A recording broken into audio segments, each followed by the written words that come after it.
നിങ്ങളുടെ ഇഷ്ട പരമ്പരകൾ എക്സ്ക്ലൂസീവായി സൺ നെക്സ്റ്റ് ആപ്പിലൂടെ തികച്ചും ഫ്രീ ആയി. ഇപ്പോഴേ ആപ്പ് ഡൗൺലോഡ് ചെയ്യൂ.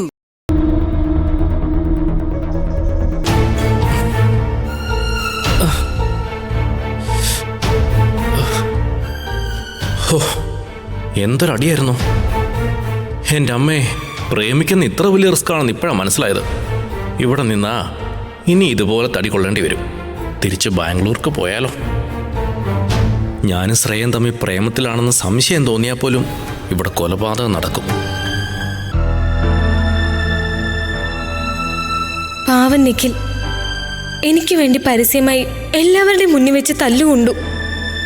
ഒരു ചെറിയ കാര്യത്തിനിവിടെ ഇത്രയ്ക്ക് വയലൻസ് ആണെങ്കിൽ ഞങ്ങളുടെ പ്രേമം എല്ലാവരും അറിഞ്ഞാൽ പിന്നെ ഇവിടെ എന്തായിരിക്കും അവസ്ഥ?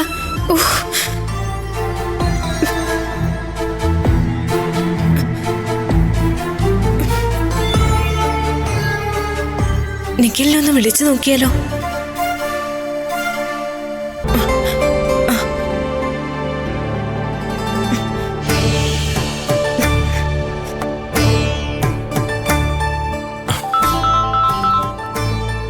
ദൈവമേ, തല്ലു വിളിക്കാൻ ഇവള് പിന്നെ വിളിക്കുവാണല്ലോ. ഹലോ ഹലോ നിഖിൽ, നിനക്ക് ഒരുപാട് വേദനിച്ചോ? എവിടെ, നല്ല സുഖമായിരുന്നു. ഒന്ന് പൊടിയോടുന്ന. എന്റെ പല്ല് 32 ഇളകിന്നാ തോന്നുന്നേ. അത്രയ്ക്ക് നല്ല ഉഗ്രൻ അടിയായിരുന്നു. ഞാൻ നിന്റെ മുറിയിലോട്ട് വന്നോട്ടെ? എന്തിന്?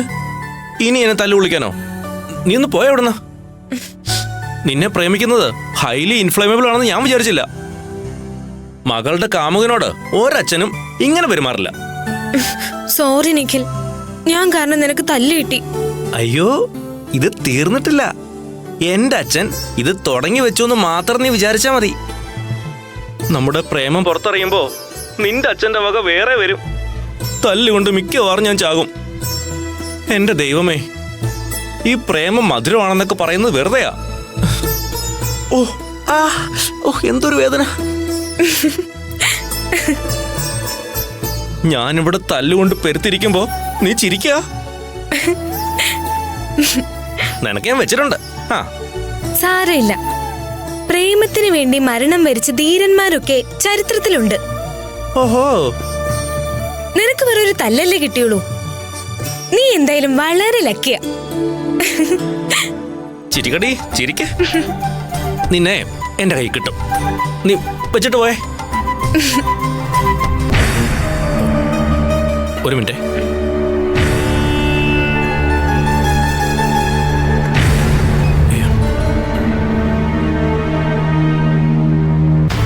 നീ വെച്ചോ, അമ്മ വരുന്നുണ്ട്.